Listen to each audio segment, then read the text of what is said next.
Body aches and back pain should not be normalized in your 30s. This is Consciousness Over Coochie, day 6. Another one. Yesterday we talked about reading, and I felt like it was important for me to state that I'm making these videos not as an authority on the subject. I'm not a role model, please. But it is very important that you all take the responsibility to do your own research, and not take everything I say at face value.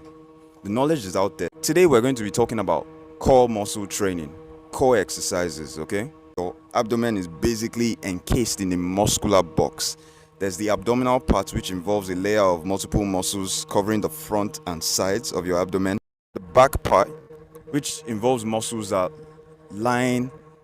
basically support the spine, the roof, and the floor, of course. So the roof is formed by the diaphragm, which is a muscular sheet that's right underneath your lungs, The floor is formed by the pelvic floor muscles. We'll get into that later. The core muscles basically have multiple functions in the body. They help to regulate intra-abdominal pressure. They help to protect the organs in the abdomen. They maintain your posture. So training core muscles is split basically into two parts. There's the first part, which involves exercises like planks and Russian twists. Then the second training I want to put you guys on now are Kegel exercises. Breathing and Kegel exercises, also, they train the rest of the parts of the core muscles, which are the roof and the floor, okay? Kegel exercises specifically, they're exercises that has to do with contracting and relaxing those pelvic floor muscles that surround the pelvic organs and their outlets. So how you get a sense for these muscles are the muscles that are involved in stopping the flow of urine and increasing the pressure of urine. You can try that out in the toilet, so you know exactly the muscles you're supposed to be squeezing and relaxing during the training.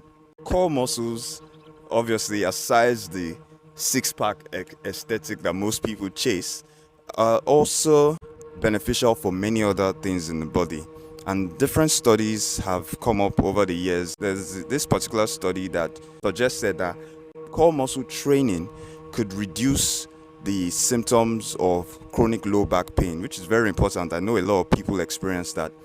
Then Kegel muscle training specifically, first studied by a scientist called Arnold Kegel. He suggested in his study that Kegel muscle training could improve the function of the pelvic floor in women experiencing incontinence. Incontinence basically is when a person can't control their pee or poo, and basically he saw that training these muscles, especially postpartum, that's after childbirth, women were regaining their pelvic floor muscle control. Studies have also suggested that they could improve sexual function in both men and women, especially correcting the symptoms of porn-induced erectile dysfunction in men. Very important. I'm going to be recommending a twice weekly core training exercise, at least twice weekly, and a daily 10-minute Kegel training. Please comment core in the comment section, and I'll be sending you a free training program just for abdominal muscles and core training. Thank you. Peace.